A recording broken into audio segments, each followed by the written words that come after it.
Hi, welcome to this Blender video tutorial entitled Lattice Modifier. Blender's Lattice Modifier is a deformation modifier that uses Blender's lattice object to alter the shape of the underlying mesh. To demonstrate the lattice modifier, I've placed an uncapped tube object in my Blender scene. The tube object has been scaled up along the Z-axis. I'll tab into Edit mode. The lattice modifier, like all of Blender's deformation modifiers, requires a certain amount of vertex density in the base object to facilitate the influence the lattice will have upon the underlying mesh. For this reason, I've subdivided the tube's object's edges a number of times, creating a vertex-dense mesh. I'll tab out of Edit mode, go to Wireframe Display, and snap my cursor to the object's origin. I'll then add a lattice object. I'll scale it up a bit to make it wider than the tube object. Then I'll scale it up along the Z-axis to make it taller than the tube object. I'll rotate my view. Note that the tube object is completely within the lattice object's framework. I'll click on the Object Data icon in the Properties Editor, which will display the lattice object controls.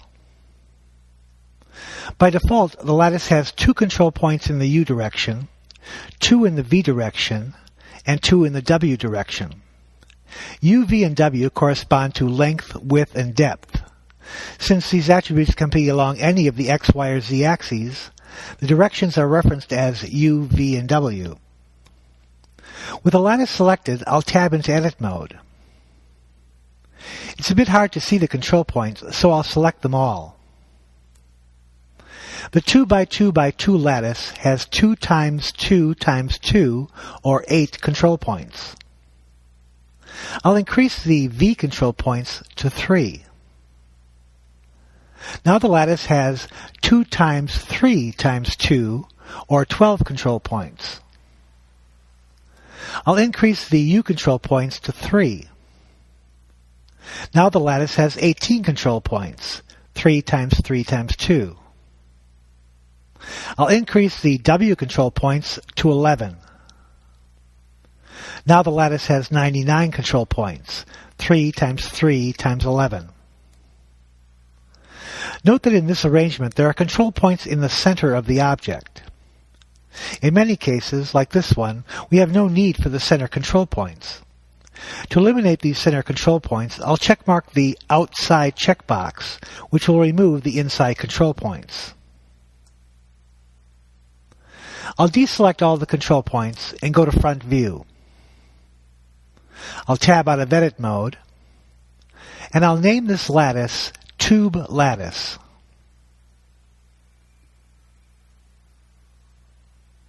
I'll then select the tube object and click on the modifier icon in the Properties Editor and add a new modifier. I'll select the lattice modifier. I'll click on the object box in the modifier control panel and select the tube lattice object as the lattice deform object. I'll then select the tube lattice object and tab into Edit mode. Here I will box select the center group of control points. I'll press the S key and scale them up a bit. Notice that the vertices in the center of the tube are influenced in a corresponding manner. I'll go to Solid Display mode and rotate my view a bit. I'll go back to Front View and box select the top 3 sets of control points.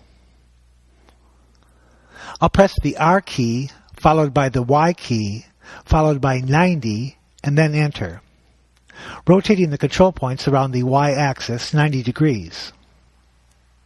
I'll then move them a bit to the right along the X-axis. I'll select the right set of control points and scale them up, and move them to the right, and then rotate my view. I'll select these upper control points and grab them and rotate them to smooth out this curve.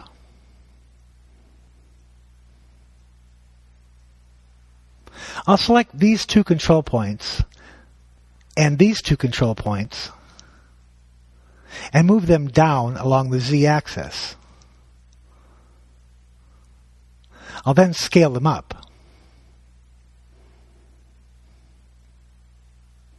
I'll tab out of Edit mode. And I'll select the tube object and then tab into Edit mode. Note that the tube in Edit mode looks like the original tube. In the Modifier panel, I'll click on the Use Modifier in Edit mode button. The tube in Edit mode now displays the deformation as a ghost image in addition to the original mesh. I'll go to wireframe so that you can see this clearer. When the Use in Edit mode button is activated, a second button is displayed in the Lattice Modifier panel called Apply Modifier to Editing Cage. I'll activate this button. Now the mesh in Edit mode conforms completely to the deformation. I'll switch to Face Select mode and then select this loop of faces running the length of the object. I'll extrude them out along the y-axis. I'll do the same to the other side. I'll tab out of Edit mode. The Lattice Modifier can remain available for further editing, or I can press the Apply button, which will permanently deform the mesh and remove the modifier from the object. I can now select the lattice object and delete it.